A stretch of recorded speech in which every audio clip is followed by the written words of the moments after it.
දැන් ගේ තත්ත්වෙ මොකෝ මේ තිරසෝ අවුලන්න කරාපිලු අත්තිය මඩ හිර වෙලාලු මූනේ නේ. ඒ අච්චර රේදන නේ.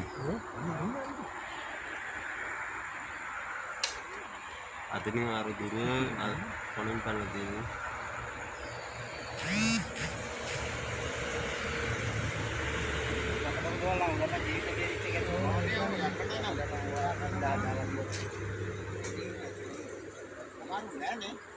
අර පොඩි කොල්ලෙක්ගේ පොඩක් අමාරුයි. තාත්තට තියෙන නාටක.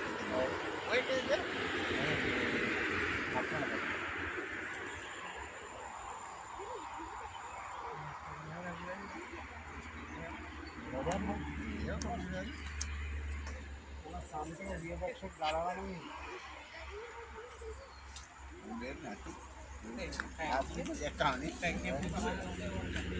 අතර වාහනේ දෙක ගැලවිලාද?